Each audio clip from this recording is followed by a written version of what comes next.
अध्याय 2 सत्य कड़वा होता है। विल्मोथ इरविंग हमारे जीवन में एक नई शुरुआत थे। जब तक वह मेरी माँ से नहीं मिले और उनका फ़ोन नंबर नहीं मांगा, तब तक मेरी ज़िंदगी सिर्फ दुख और संघर्ष से भरी थी। जब पैसे थे, तब हमारा जीवन आघात से परिभाषित था, और जब हम अपने पिता से अलग हुए, तो हमारा जीवन पीटीएसडी स्तर के असामान्य व्यवहार और गरीबी से गिर गया।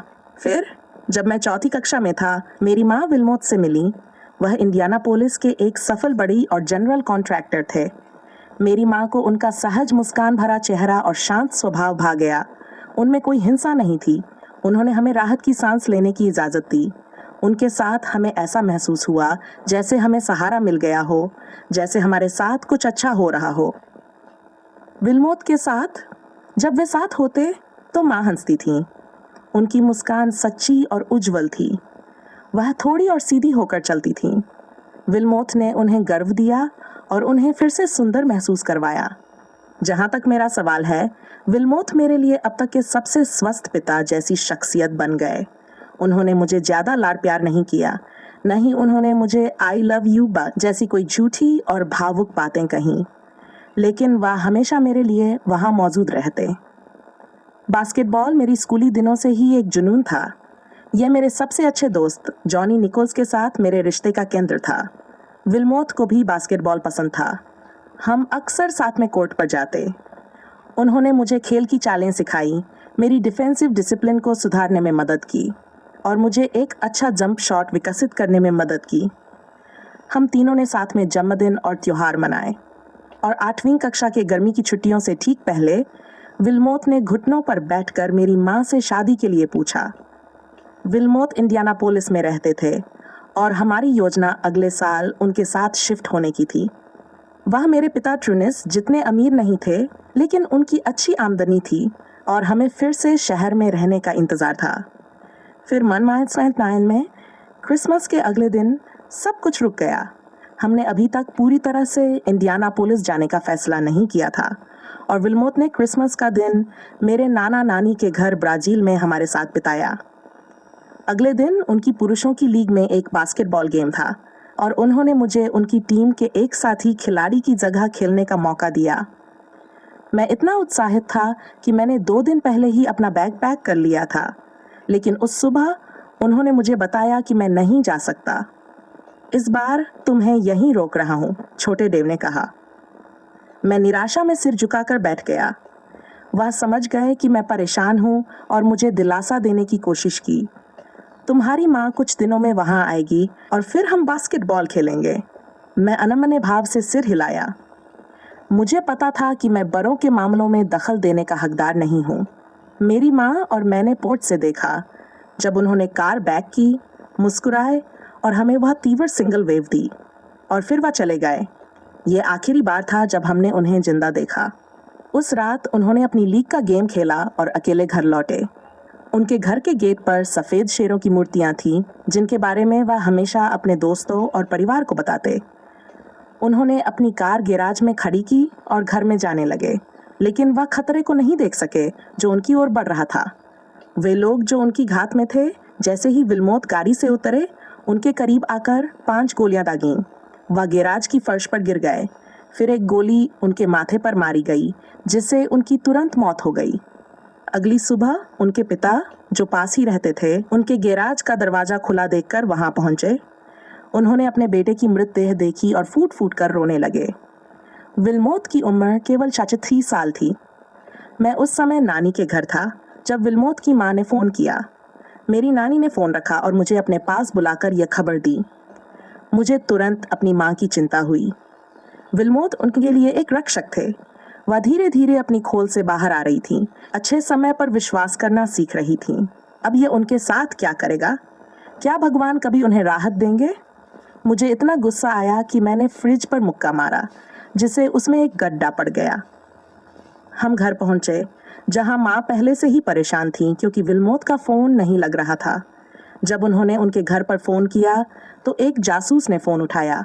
माँ ये समझ नहीं पाई, लेकिन वह इस खबर के लिए तैयार नहीं थी।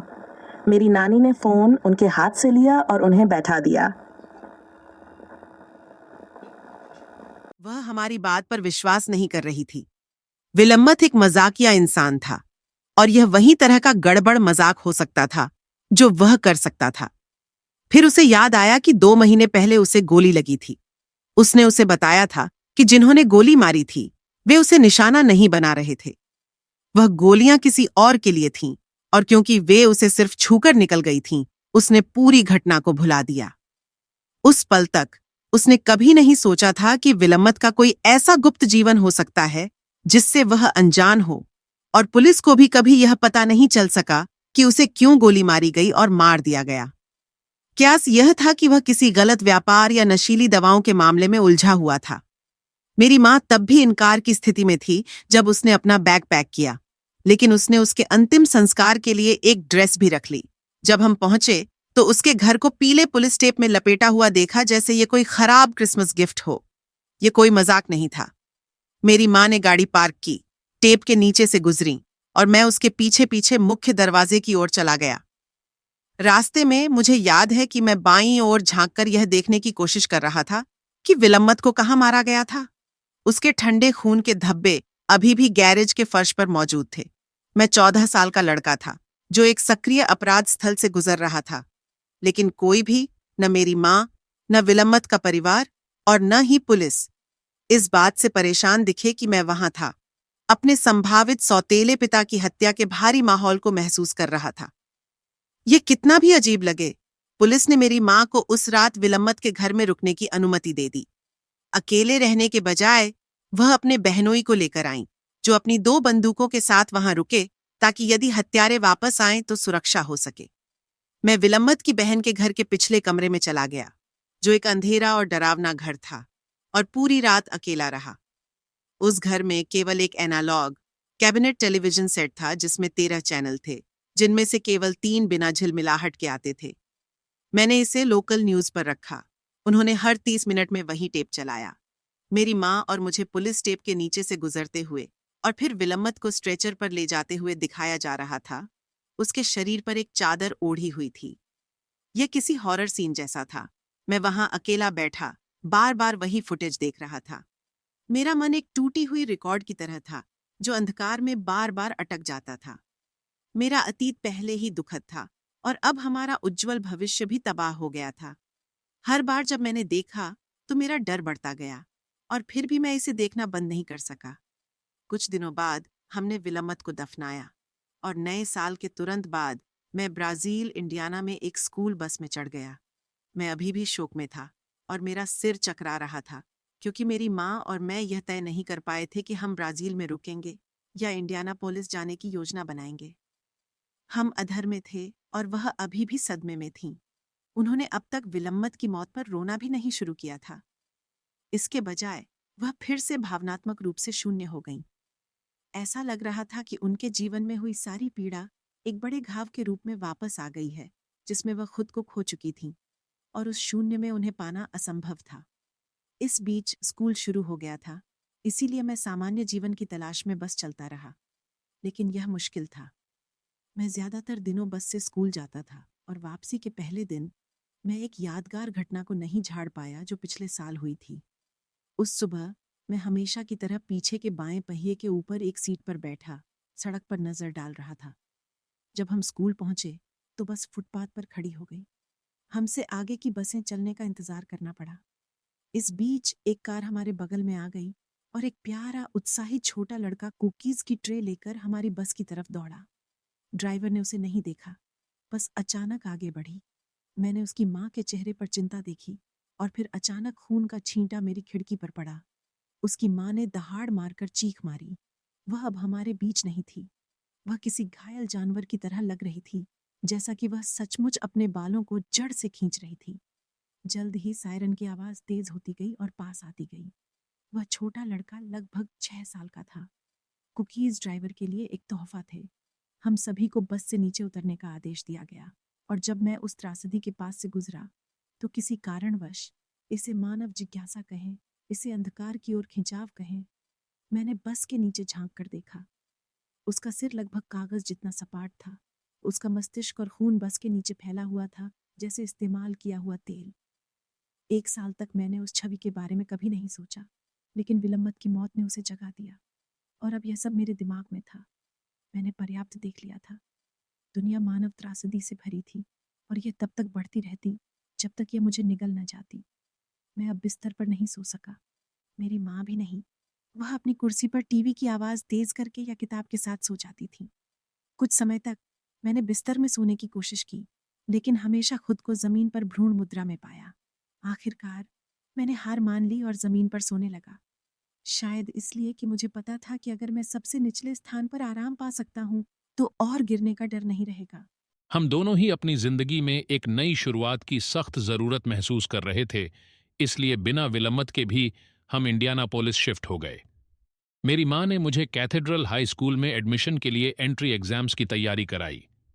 यह एक प्राइवेट कॉलेज प्रिपरेटरी अकादमी थी जो शहर के बीचों बीच थी।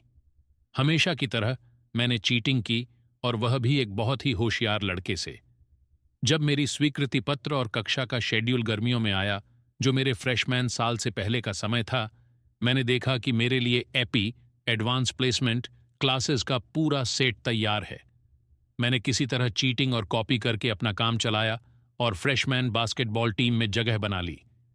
यह टीम पूरे राज्य में सबसे बेहतरीन फ्रेशमैन टीमों में से एक थी। टीम में कई भविष्य के कॉलेज खिलाड़ी थे और मैं पॉइंट गार्ड के रूप में खेलता था।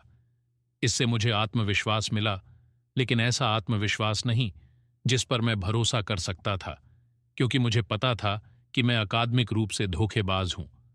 साथ ही यह स्कूल मेरी मां के लिए बहुत महंगा था, इसलिए केवल 1 साल बाद उन्होंने मुझे वहां से हटा लिया। मेरे सोफोमोर साल की शुरुआत नॉर्थ सेंट्रल हाई स्कूल से हुई, जो एक पब्लिक स्कूल था और जिसमें 4000 बच्चे पढ़ते थे। यह स्कूल एक ब्लैक बहुल इलाके में था और मेरे पहले दिन मैं बिल्कुल किसी प्रीपी सफेद लड़के की तरह तैयार होकर पहुंचा। मेरी जीन्स बहुत ज्यादा टाइट थीं और मेरी कॉलर वाली शर्ट को मैंने एक ब्रेडेड बेल्ट के साथ कसकर टक किया हुआ था। एकमात्र वजह जिससे मुझे स्कूल में पूरी तरह हंसी का पात्र नहीं बनना पड़ा, वह यह थी कि मैं बास्केटबॉल खेलता था। मेरा सोफोमोर साल कूल बनने के बारे में था। मैंने अपने कपड़ों का स्टाइल बदला, जो अब हिप हॉप कल्चर से प्रभावित था, और गैंग बैंगर्स और अन्य छोटे मोटे अपराधियों के साथ घूमने लगा। इसका मतलब था कि मैं हमेशा स्कूल नहीं जाता था। एक दिन मेरी माँ दोपहर के समय घर आईं और उन्होंने मुझे हमारे डाइनिंग रूम की मेज के पास बैठे देखा, जहां मेरे साथ लगभग 10 गुंडे थे। उनकी बात गलत नहीं थी। कुछ ही हफ्तों में उन्होंने हमारे बैग पैक किए और हमें वापस ब्राजील, इंडियाना ले आईं। मैं नॉर्थ व्यू हाई स्कूल में उसी हफ्ते भर्ती हुआ जिस हफ्ते बास्केटबॉल ट्राईआउट्स हो रहे थे। मुझे याद है, मैं लंच टाइम पर पहुंचा जब कैफेटेरिया पूरी तरह से भरा हुआ था। नॉर्थ व्यू में 1200 बच्चे थे, जिनमें से केवल 5 ही ब्लैक थे, और जब उन्होंने मुझे आखिरी बार देखा था तब मैं उनकी तरह ही दिखता था। अब ऐसा नहीं था। उस दिन मैं स्कूल में बड़े बड़े 5 साइज बड़े पैंट्स पहनकर पहुंचा, जो काफी नीचे लटके हुए थे। साथ ही मैंने एक ओवरसाइज्ड शिकागो बुल्स जैकेट और उलटी टोपी पहनी थी, जो एक तरफ झुकी हुई थी। कुछ ही सेकंड में सबकी नजरें मुझ पर थीं। टीचर्स, स्टूडेंट्स और एडमिनिस्ट्रेटिव स्टाफ मुझे ऐसे देख रहे थे जैसे मैं कोई अजीब प्रजाति का जीव हूं। मैं उनके लिए पहला ऐसा ठेठ ब्लैक लड़का था जिसे उन्होंने असल में देखा था। मेरा वहां होना एकदम नई सनसनी बन चुका था। हालांकि यह सब झूठ था।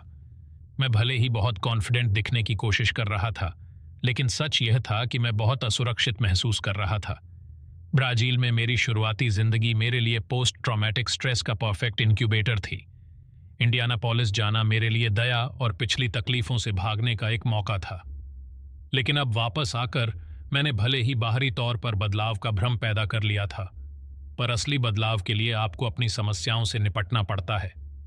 मैंने ऐसा कुछ भी नहीं किया था। मैं अब भी वही मूर्ख बच्चा था जिसके पास कोई ठोस सहारा नहीं था, और बास्केटबॉल ट्राईआउट्स ने मेरी बची खुची आत्मविश्वास को भी खत्म कर दिया। जब मैं जिम पहुंचा तो उन्होंने मुझे एक खास यूनिफॉर्म पहनने को कहा, बजाय इसके कि मैं अपने जनरल जिम कपड़े पहनूं। उस समय का स्टाइल बड़ा और ओवरसाइज्ड हो रहा था, जिसे क्रिस वेबर और जैलन रोज ने यूनिवर्सिटी ऑफ मिशिगन में फेमस बनाया। लेकिन ब्राजील के कोच उस ट्रेंड से अनजान थे। उन्होंने मुझे ऐसे शॉर्ट्स पहनाए जो बहुत टाइट थे और मेरी जांघों को कसकर पकड़ रहे थे। यह बिल्कुल गलत लगा। मैंने खुद को एक ऐसे समय में फंसा हुआ पाया जहां कोच लैरी बर्ड के पुराने स्टाइल को आदर्श मानते थे। फिर मेरी कोर्ट पर एटिकेट की बात थी। इंडियानापोलिस में कोच हमें कोर्ट पर मजाक और छींटाकशी करने देते थे। अगर मैंने अच्छा शॉट मारा या किसी को पछाड़ दिया तो मैं उनकी माँ या गर्लफ्रेंड को लेकर बात करता था। वहां यह बास्केटबॉल कल्चर का हिस्सा था। लेकिन ब्राजील में इससे कोच बहुत शर्मिंदा हो गए। जल्द ही उन्होंने गेंद मुझसे छीन ली और मुझे फ्रंट कोर्ट में डाल दिया, जो कि मेरी पोजीशन नहीं थी। मैं वहां सहज नहीं था और मेरा खेल भी वैसा ही खराब दिखा। इससे मेरा आत्मविश्वास पूरी तरह टूट गया। इस बीच जॉनी, दूसरा खिलाड़ी, ने शानदार प्रदर्शन किया। उस हफ्ते मेरी एकमात्र बचत की राह जॉनी निकोल्स के साथ फिर से जुड़ना था।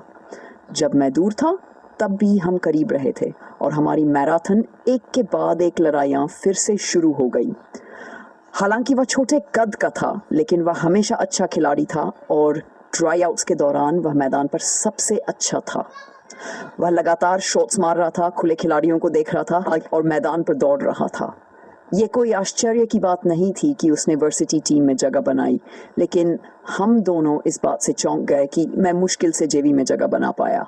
मैं टूट गया, और वह भी बास्केटबॉल ट्राई आउट्स की वजह से नहीं। मेरे लिए वह नतीजा किसी और चीज के लक्षण जैसा था जो मैं महसूस कर रहा था। ब्राजील दिखने में वैसा ही था, लेकिन इस बार सब कुछ अलग महसूस हो रहा था। ग्रेड स्कूल अकादमिक रूप से कठिन था, लेकिन भले ही हम शहर के कुछ काले परिवारों में से एक थे, मुझे कोई स्पष्ट नस्लवाद महसूस नहीं हुआ। किशोरावस्था में मैंने इसे हर जगह अनुभव किया, और ये इसलिए नहीं था क्योंकि मैं अति संवेदनशील हो गया था। खुला नस्लवाद हमेशा से वहाँ था। ब्राजील में वापस जाकर मेरा चचेरा भाई डेमियन शहर के बाहर एक पार्टी में गए। हमने कर्फ्यू को बहुत लंबे समय तक तोड़ा। वास्तव में हम पूरी रात बाहर रहे और सुबह के समय हमने अपनी दादी से घर जाने के लिए बुलाया। क्या कहा? उन्होंने पूछा। तुमने मेरी बात नहीं मानी, तो अब चलना शुरू करो। समझ गया। वह 10 मील दूर रहती थी, एक लंबी ग्रामीण सड़क पर, लेकिन हम मजाक करते रहे और हंसते हुए चलने गए। डेमियन इंडियानापोलिस में रहता था और हम दोनों बैगी जीन्स पहने हुए थे और बड़े बड़े स्टार्टर जैकेट पहने हुए थे, जो ब्राजील की ग्रामीण सड़कों पर बिल्कुल आम नहीं थे। हमने कुछ घंटों में 7 मील की दूरी तय की थी जब एक पिकअप ट्रक हमारी दिशा में आता हुआ दिखाई दिया। हम सड़क के किनारे हो गए ताकि वह पास हो सके, लेकिन वह धीमा हो गया, और जब वह धीरे धीरे गुजरा तो हमने देखा कि कैब में 2 किशोर और ट्रक के पीछे एक तीसरा खड़ा था। यात्री ने अपनी खिड़की से चिल्लाते हुए कहा, निगर्स। हमने अधिक प्रतिक्रिया नहीं दी। हमने अपने सिर झुका लिए और उसी गति से चलते रहे जब तक कि हमने उस खराब ट्रक के गिट्टी पर रुकने और धूल उड़ाने की आवाज़ नहीं सुनी। तभी मैंने मुड़कर देखा कि यात्री, एक असभ्य दिखने वाला व्यक्ति, ट्रक से उतर रहा था और उसके हाथ में पिस्तौल थी। उसने मेरी ओर निशाना साधा और मेरे पास आया। तुम कहाँ से हो और इस शहर में क्यों हो? डेमियन चुपचाप सड़क पर आगे बढ़ गया, जबकि मैंने बंदूकधारी की आंखों में देखा और कुछ नहीं कहा। वह मुझसे 2 फीट की दूरी पर था। हिंसा का खतरा इससे अधिक वास्तविक नहीं हो सकता। मेरे शरीर में ठंडक दौड़ गई, लेकिन मैंने भागने या डरने से इनकार कर दिया। कुछ सेकंड बाद वह ट्रक में वापस बैठ गया और वे तेजी से चले गए।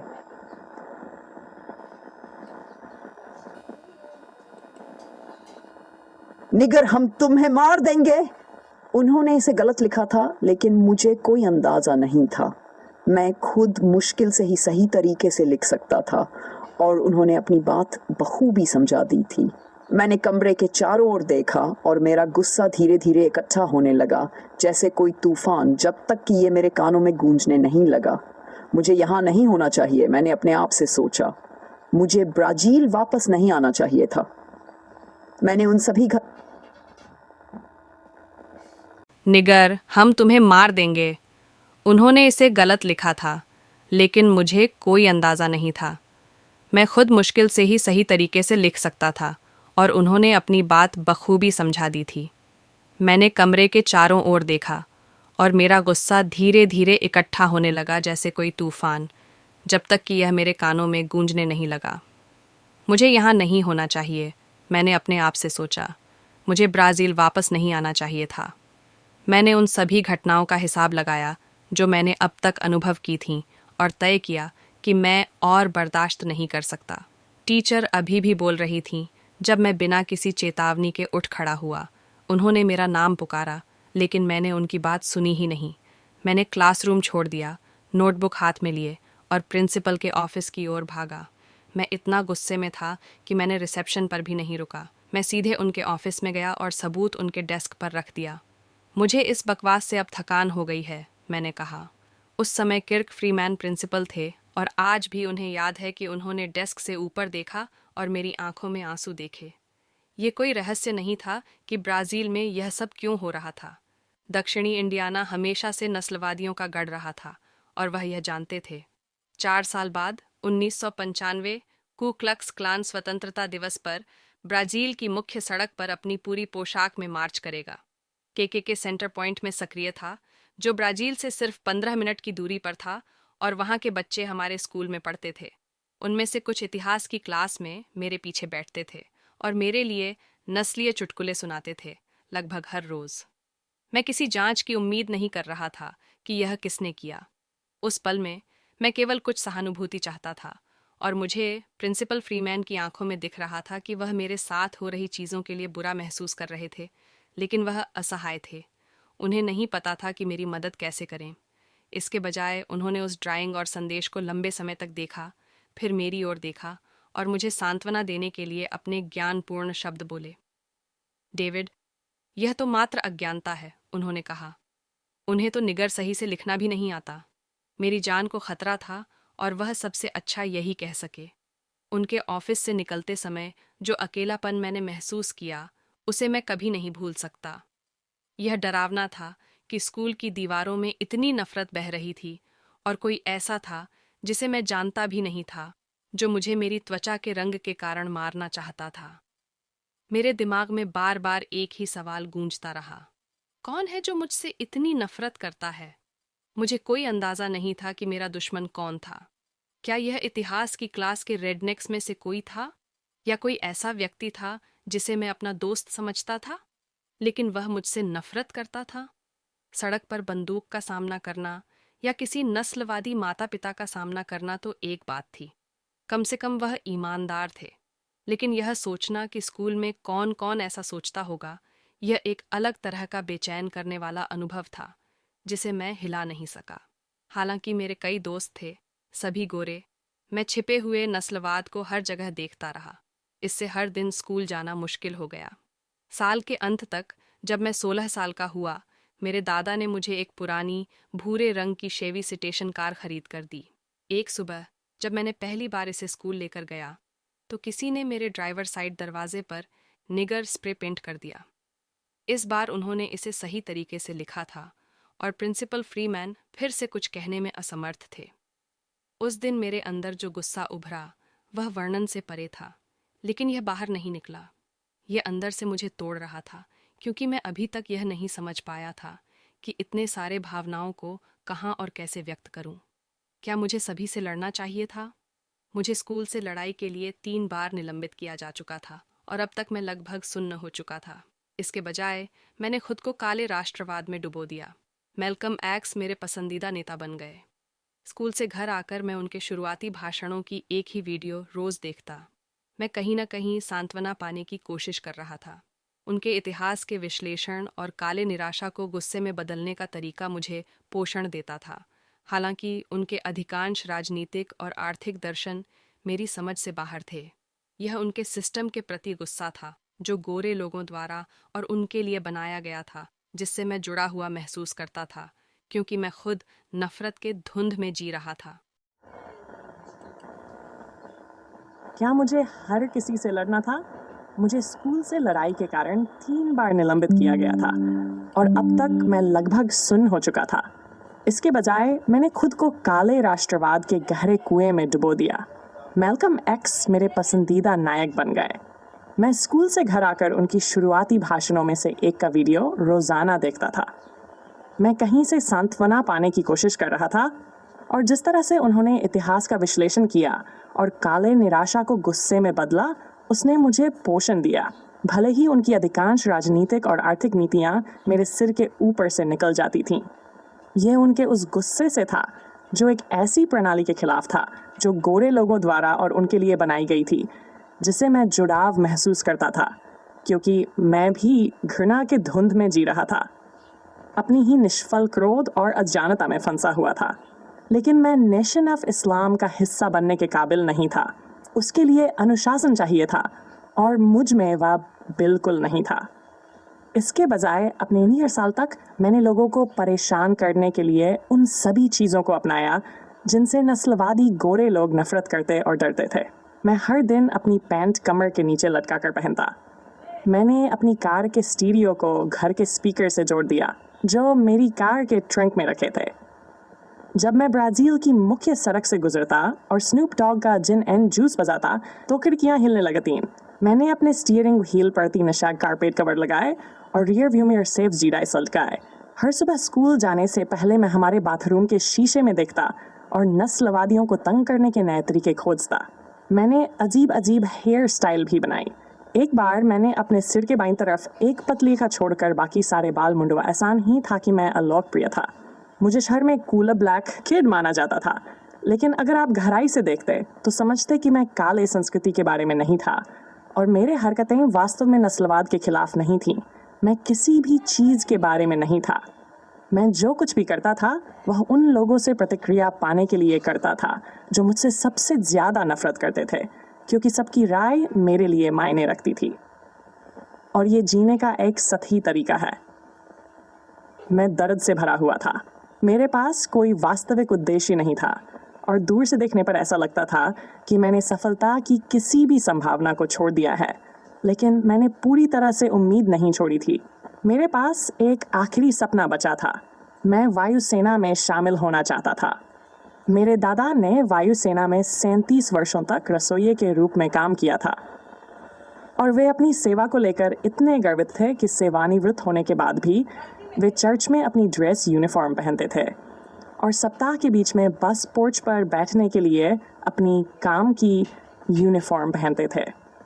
उनका यह गर्व मुझे नागरिक वायु गश्ती एंट्रोल में शामिल होने के लिए प्रेरित करता था, जो वायुसेना की सिविल सहायक इकाई थी।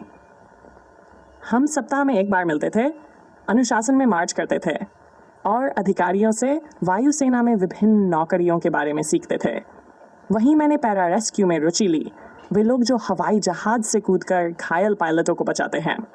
अपने फ्रेशमैन वर्ष से पहले की गर्मियों में मैंने एक हफ्ते का कोर्स किया जिसे para rescue jump orientation course कहा जाता था। हमेशा की तरह मैं वहाँ अकेला अश्वित था। एक दिन एक पैरा रेस्क्यू मैन स्कॉट गियरन वहाँ आए और उनके पास एक अविश्वसनीय कहानी थी। अगला हिस्सा भी अगर चाहिए तो बताइए।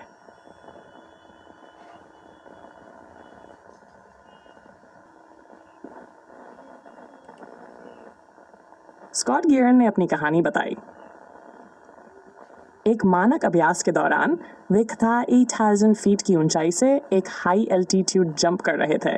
उन्होंने अपना पैराशूट खोला, लेकिन उनके ठीक ऊपर एक और स्काईडाइवर था। यह असामान्य नहीं था।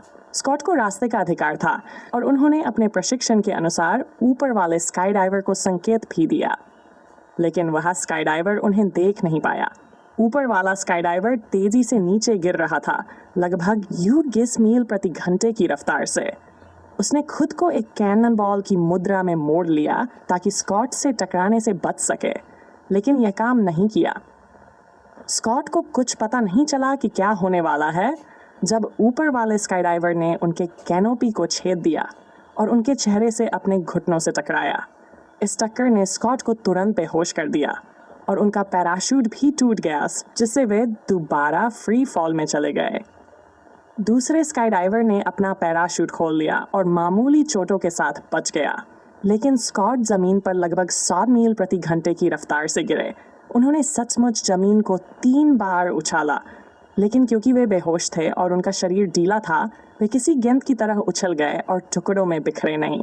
स्कॉट को अस्पताल में ले जाया गया, सीन बढ़ गए, जहां वे 2 बार मर गए और डॉक्टरों ने उन्हें वापस जिंदा किया।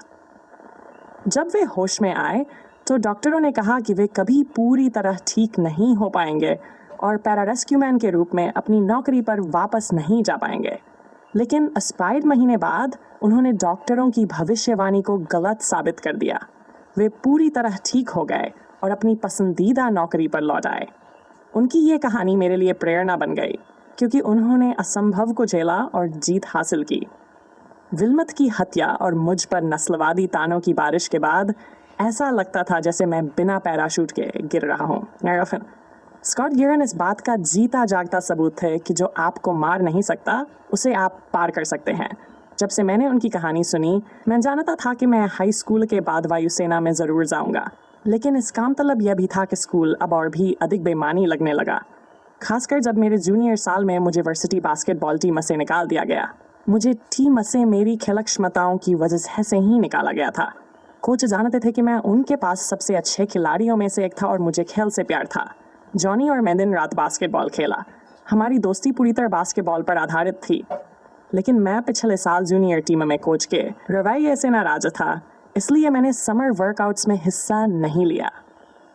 कोच ने इसे टीम के प्रति मेरी प्रतिबद्धता की कमी समझा। उन्होंने ये नहीं देखा और न ही उन्हें परवाह थी कि मुझे टीम से बाहर निकालकर उन्होंने मेरी जीपीए बनाए रखने का एकमात्र कारण छीन लिया।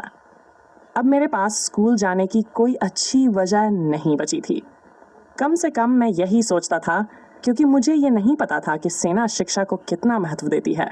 मुझे लगा कि सेना किसी को भी स्वीकार कर लेगी, लेकिन 2 घटनाओं ने मुझे गलत साबित किया और बदलने के लिए प्रेरित किया। आगे की कहानी जाननी हो तो बताइए।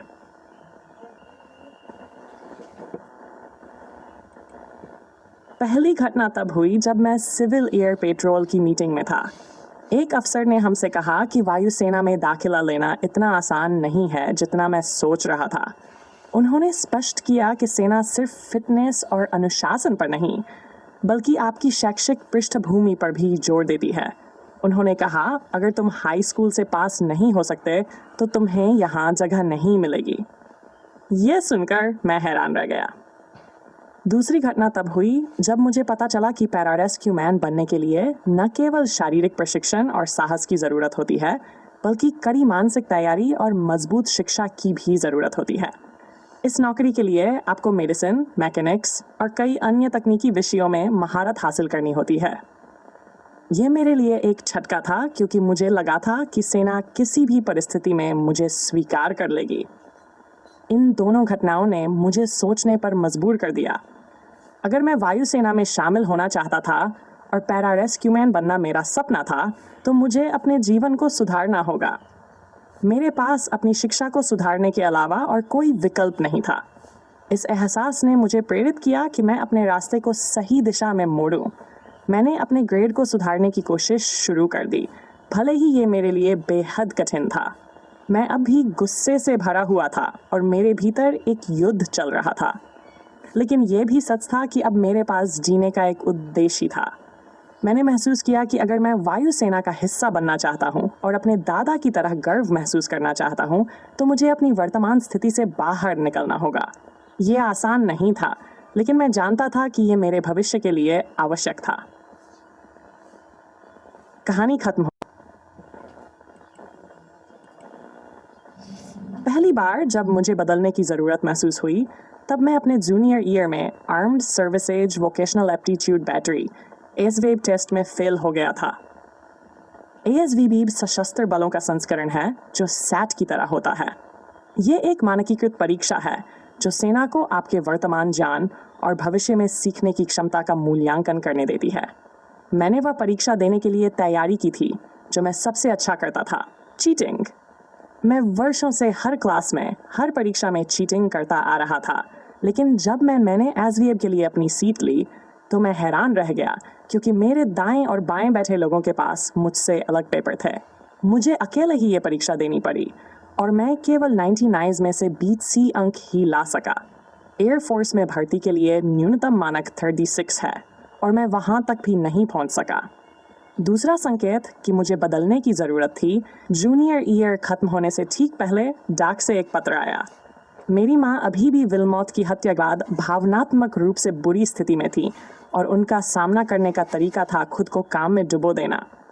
वह डेपॉल यूनिवर्सिटी में पूर्णकालिक काम करती थी और इंडियाना स्टेट यूनिवर्सिटी में रात की कक्षाएं पढ़ाती थीं, क्योंकि अगर वह रुक कर सोचती तो उन्हें अपनी ज़िंदगी की सच्चाई का एहसास होता। वह बस काम में लगी रहती थी, घर पर कभी नहीं रहती थी और मेरे ग्रेड्स के बारे में कभी पूछती भी नहीं थी। जूनियर ईयर के पहले सेमेस्टर के बाद मुझे और जॉनी को घर लाते हुए F और D ग्रेड मिले थे। हमने 2 घंटे ग्रेड बदलने में बिताए। हमने F को B और D को C में बदल दिया और पूरी प्रक्रिया के दौरान हंसते रहे। मुझे वास्तव में झूठे ग्रेड अपनी माँ को दिखाने में गर्व जैसा महसूस हुआ, लेकिन उन्होंने कभी ग्रेड देखने के लिए कहा ही नहीं। उन्होंने मेरे शब्द पर विश्वास कर लिया। हम एक ही घर में रहते हुए समानांतर जीवन जी रहे थे और चूंकि मैं खुद को लगभग अकेला ही बड़ा कर रहा था, मैंने उनकी बात सुनना बंद कर दिया था। दरअसल पत्र आने के 10 दिन पहले उन्होंने मुझे घर से निकाल दिया क्योंकि मैंने पार्टी से कर्फ्यू से पहले लौटने से इनकार कर दिया था। उन्होंने कहा कि अगर मैं नहीं लौटूंगा तो घर आने की ज़रूरत नहीं। मेरे दिमाग में मैं पहले से ही अपने आप पर निर्भर होकर जी रहा था। मैं अपना खाना खुद बनाता, कपड़े खुद धोता। मुझे उनसे गुस्सा नहीं था। मैं घमंडी था और सोचता था कि अब मुझे उनकी ज़रूरत नहीं। मैंने उस रात बाहर बिताई और अगले हफ्ते और आधे तक जॉनी या अन्य दोस्तों के यहाँ सोता रहा। आखिरकार एक दिन ऐसा आया जब मेरे पास एक भी पैसा नहीं बचा। संयोग से उस सुबह उन्होंने जॉनी के घर फ़ोन किया और स्कूल से आए एक पत्र के बारे में बताया। उसमें लिखा था कि मैंने बिना अनुमति के पूरे साल का 1/4 हिस्सा मिस कर दिया था।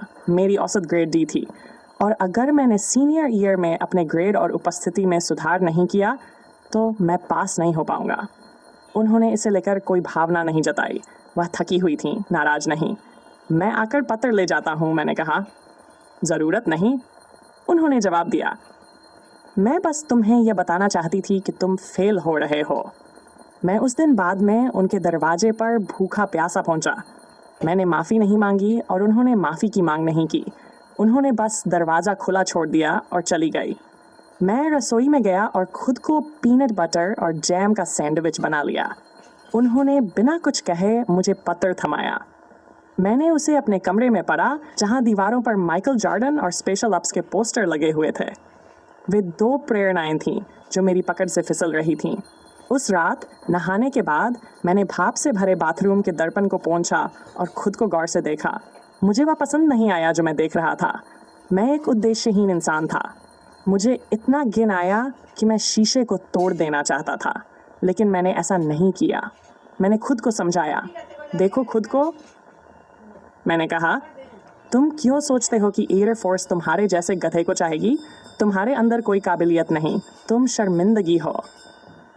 मैंने शेविंग क्रीम उठाई, एक पतली परत अपने चेहरे पर लगाई और एक नया रेजर खोला।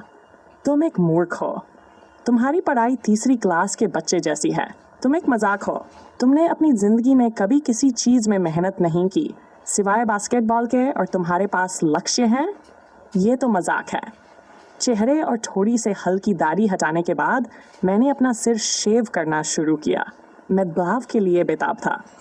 तुमने कभी फौज में किसी को ढीली पैंट पहने देखा है? तुम्हें गैंगस्टर बनने की कोशिश करना बंद करना होगा। ये सब बकवास बंद करो।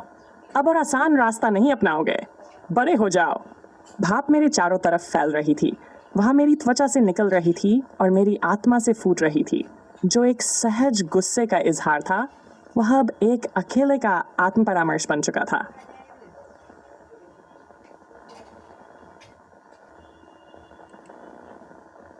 यह सब तुम पर निर्भर है, मैंने कहा।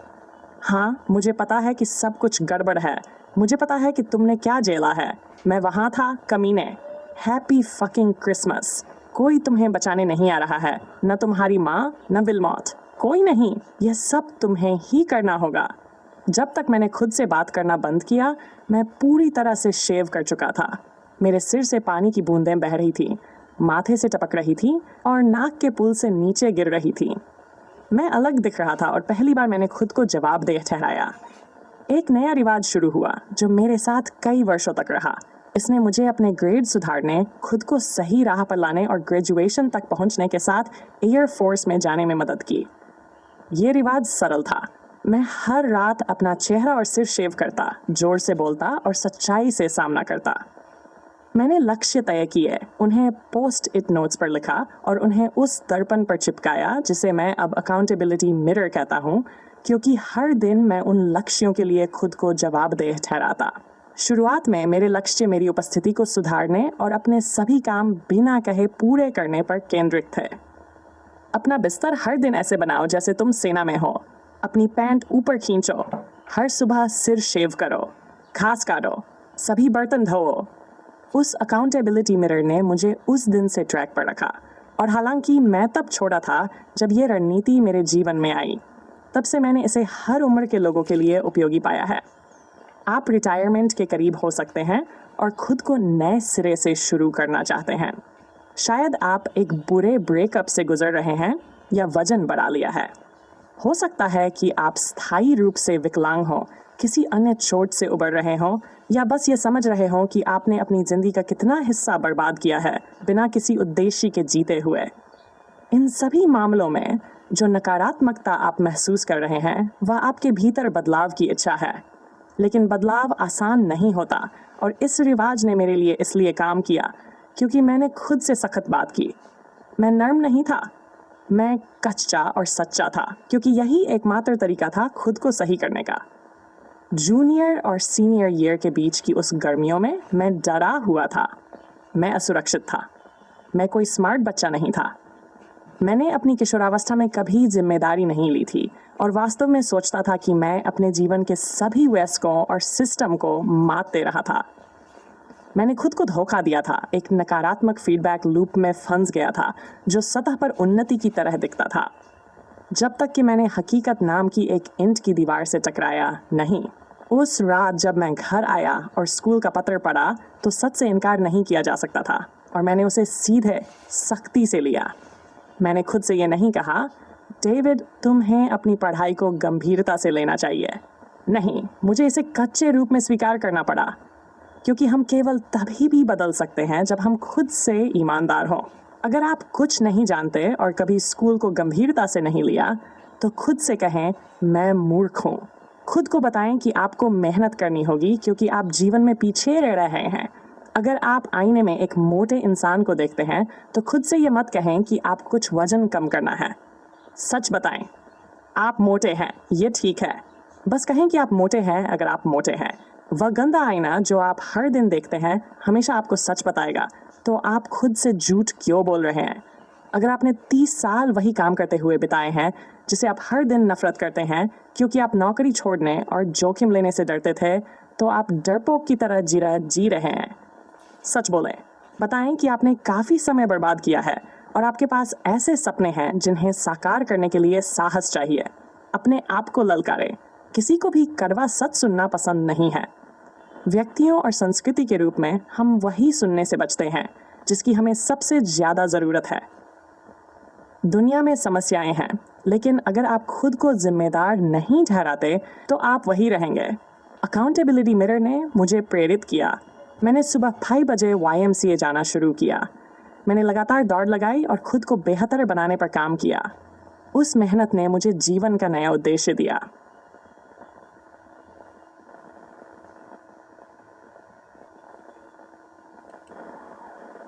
कोई भी कड़वा सच सुनना पसंद नहीं करता।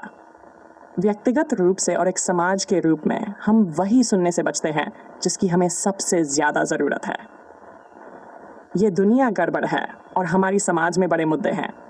हम अब भी खुद को नस्लीय और सांस्कृतिक आधार पर बांध रहे हैं और लोगों में ये सुनने की हिम्मत नहीं है। सच्चाई यह है कि नस्लवाद और कट्टरता अब भी मौजूद हैं और कुछ लोग इतने संवेदनशील हैं कि इसे स्वीकार करने से इनकार कर देते हैं। आज भी ब्राज़ील के कई लोग दावा करते हैं कि उनके छोटे शहर में कोई नस्लवाद नहीं है। इसीलिए मुझे कर्क फ्रीमैन की तारीफ करनी होगी। जब मैंने 2000 नाइट्स के वसंत में उन्हें फ़ोन किया तो उन्होंने बहुत साफ तौर पर याद किया कि मैंने क्या झेला था। वह उन चंद लोगों में से एक हैं जिन्हें सच्चाई से डर नहीं लगता। लेकिन अगर आप अकेले हैं और किसी असली दुनिया के नरसंहार जैसे हालात में नहीं फंसे हैं, तो आपको भी सच्चाई स्वीकार करनी होगी। आपका जीवन इसलिए खराब नहीं है क्योंकि कोई खुलेआम नस्लवादी है या छिपा हुआ प्रणालीगत नस्लवाद है। आप अवसरों से वंचित, खराब कमाई करने और बिदखल होने का दोष अमेरिका, डोनाल्ड ट्रंप, आपके पूर्वजों की गुलामी या इस तथ्य पर नहीं डाल सकते कि कुछ लोग प्रवासियों, यहूदियों, महिलाओं को परेशान करते हैं या समलैंगिकों को नफरत करते हैं। अगर इन चीज़ों की वजह से आप अपने जीवन में सफल नहीं हो रहे हैं तो खबर यह है, आप खुद को रोक रहे हैं, आप हार मान रहे हैं। खुद को मजबूत बनाने के बजाय अपनी सीमाओं के असली कारणों के बारे में सच बताएं और आप उस नकारात्मकता को जो वास्तविक है एक ईंधन में बदल सकते हैं। आपके खिलाफ खड़ी बाधाएं एक रनवे बन जाएंगी। समय बर्बाद करने के लिए अब और समय नहीं है। घंटे और दिन रेगिस्तान की धारा की तरह गायब हो जाते हैं। यही कारण है कि खुद के प्रति कठोर होना ठीक है, जब तक कि आप ये समझते हैं कि आप ये बेहतर बनने के लिए कर रहे हैं। जीवन में सुधार के लिए हमें मजबूत मानसिकता की ज़रूरत है। आईने के सामने नर्म होना हमें उस व्यापक बदलाव के लिए प्रेरित नहीं करेगा जिसकी ज़रूरत हमें अपने वर्तमान को बदलने और अपने भविष्य को खोलने के लिए है। उस अकाउंटेबिलिटी मिरर के साथ पहली रात के बाद मैंने अपनी गाड़ी के फजी डाइस और गंदे स्टीयरिंग कवर को फेंक दिया। मैंने अपनी शर्ट टक की और बेल्ट के साथ पैंट पहनी और जब स्कूल फिर से शुरू हुआ तो मैंने अपने लंच टेबल पर बैठना बंद कर दिया। पहली बार कूल दिखने और लोकप्रियता के पीछे भागना समय की बर्बादी लगा और मैंने अपना टेबल खोजा और अकेले बैठा। हालांकि मेरी बाकी प्रगति किसी चमत्कारी बदलाव जैसी नहीं थी। भाग्य अचानक नहीं आया और मुझे आरामदायक जीवन का आशीर्वाद नहीं दिया। वास्तव में मैं एक और आंकड़ा नहीं बना क्योंकि आखिरी मौके पर मैंने खुद को काम पर लगाया।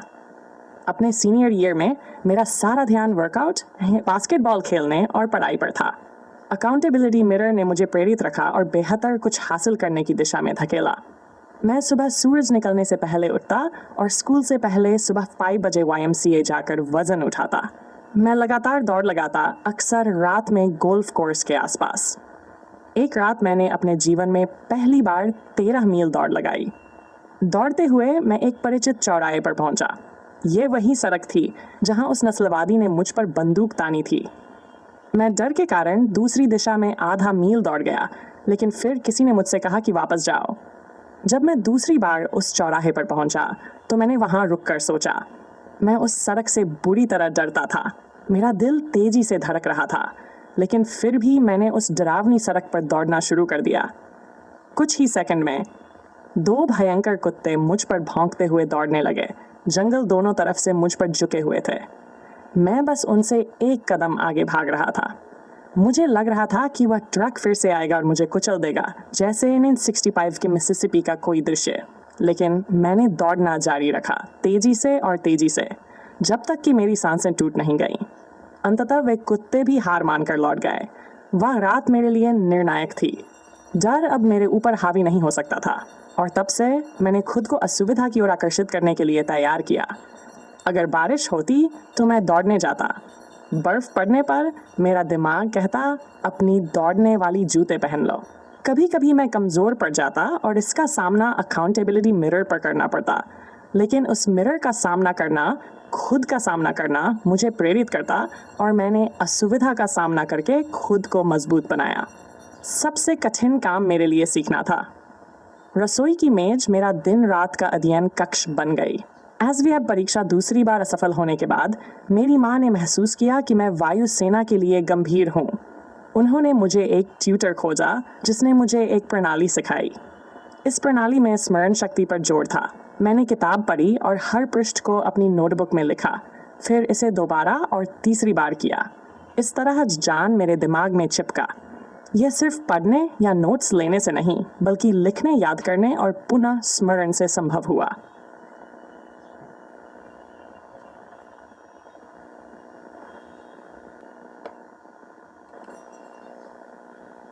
मैंने ऐसा ही इंग्लिश के लिए किया। मैंने ऐसा ही इतिहास के लिए किया। मैंने बीजगणित के फार्मूलों को लिखा और याद किया। अगर मेरा ट्यूटर मुझे 1 घंटे में कोई पाठ पढ़ाता तो मुझे उस सत्र के नोट्स को 6 घंटे तक दोहराना पड़ता ताकि वह मेरे दिमाग में पक्के तौर पर बैठ जाए। मेरी व्यक्तिगत अध्ययन योजना और लक्ष्य मेरे अकाउंटेबिलिटी मिरर पर पोस्ट इट नोट्स बन गए। और क्या हुआ, मैंने सीखने के लिए जुनून विकसित कर लिया। 6 महीनों में मेरा चौथी कक्षा का पढ़ने का स्तर हाई स्कूल के सीनियर के स्तर तक पहुंच गया। मेरा शब्दकोश तेजी से बढ़ा। मैंने हजारों फ्लैश कार्ड बनाए और घंटों, दिनों और हफ्तों तक उनका अध्ययन किया। मैंने यही काम गणितीय फार्मूलों के लिए किया। इसका एक हिस्सा मेरा जीवित रहने का स्वाभाविक प्रयास था। मैं जानता था कि मैं अकादमिक के आधार पर कॉलेज में नहीं जा सकता था, और हालांकि मैं अपने सीनियर वर्ष में वर्सिटी बास्केटबॉल टीम में एक स्टार्टिंग खिलाड़ी था, लेकिन कोई कॉलेज स्काउट मुझे नहीं जानता था। मुझे सिर्फ ये पता था कि मुझे ब्राज़ील, इंडियाना से बाहर निकलना था और सेना मेरे लिए सबसे अच्छा मौका थी, और वहाँ पहुँचने के लिए मुझे एसवी परीक्षा पास करनी थी। तीसरी बार प्रयास करने पर मैंने वायुसेना के लिए न्यूनतम मानक को पूरा कर लिया। जीवन को उद्देश्य के साथ जीने से मेरे लिए सब कुछ बदल गया, कम से कम अल्पकालिक रूप से। हाई स्कूल के मेरे सीनियर वर्ष में पढ़ाई और कसरत करने से मेरे दिमाग को इतनी ऊर्जा मिली कि नफरत मेरी आत्मा से पुरानी सांप की खाल की तरह जल गई। ब्राज़ील में नस्लवादियों के प्रति जो क्रोध मैंने अपने अंदर महसूस किया था, जो मुझे भीतर से जला रहा था, वह इसीलिए खत्म हुआ क्योंकि मैंने आखिरकार इसकी वजह को समझा। मैंने उन लोगों की ओर देखा जो मुझे असहज महसूस करवा रहे थे, और यह महसूस किया कि वे अपनी ही त्वचा में कितने असहज थे। किसी को उसकी जाति के आधार पर डराने या मजाक उड़ाने की कोशिश करना इस बात का साफ संकेत था कि उनके साथ कुछ गड़बड़ थी, मेरे साथ नहीं। लेकिन जब आपके अंदर आत्मविश्वास नहीं होता तो दूसरों की राय को महत्व देना आसान हो जाता है, और मैं हर किसी की राय को महत्व दे रहा था, बिना ये सोचे कि ये राय किन दिमागों से आ रही हैं। यह सुनने में मूर्खतापूर्ण लगता है, लेकिन ये एक आसान जाल है जिसमें गिरा जा सकता है, खासकर जब आप असुरक्षित हों और अकेले हों। जैसे ही मैंने ये समझा, उनसे नाराज होना मेरे समय के लायक नहीं रहा, क्योंकि अगर मुझे जीवन में उनसे बेहतर करना था और मुझे करना था तो मेरे पास बहुत काम था। हर अपमानजनक टिप्पणी या तिरस्कारपूर्ण इशारा मेरे अंदर चलते इंजन के लिए और अधिक ईंधन बन गया। जब तक मैं ग्रेजुएट हुआ, मुझे पता था कि जो आत्मविश्वास मैंने विकसित किया था वह किसी आदर्श परिवार या भगवान प्रदत्त प्रतिभा से नहीं आया था। ये व्यक्तिगत जिम्मेदारी से आया था, जिसने मुझे आत्मसम्मान दिया, और आत्मसम्मान हमेशा आगे का रास्ता दिखाता है। मेरे लिए इसने ब्राज़ील से हमेशा के लिए बाहर निकलने का रास्ता रोशन किया, लेकिन मैं पूरी तरह से मुक्त होकर नहीं निकला। जब आप किसी ऐसे समय और स्थान से आगे बढ़ते हैं जिसने आपको आपके मूल तक चुनौती दी हो, तो ऐसा महसूस हो सकता है कि आपने एक युद्ध जीत लिया है। इस मृगतृष्णा के झांसे में मत आना। आपका अतीत, आपके सबसे गहरे डर निष्क्रिय हो जाने के बाद दोगुनी ताकत के साथ लौटने का तरीका ढूंढ लेते हैं। आपको सतर्क रहना होगा। मेरे लिए वायुसेना ने यह प्रकट किया कि मैं अंदर से अभी भी कमजोर था। मैं अभी भी हड्डी और दिमाग से कठोर नहीं हुआ था। चुनौती जियो। अब समय आ गया है कि आप अपनी आंखों में आंखें डालकर खुद से सामना करें और पूरी सच्चाई जानें। यह कोई आत्म प्रेम की रणनीति नहीं है। इसे हल्के में न लें। अपने अहंकार को सहलाने का काम न करें। यह अहंकार को मिटाने और असली आप बनने की ओर पहला कदम उठाने के बारे में है। मैंने अपने अकाउंटेबिलिटी मिरर पर पोस्ट-इट नोट्स लगाए थे, और मैं आपसे भी यही करने के लिए कहूँगा। डिजिटल डिवाइस काम नहीं करेंगी।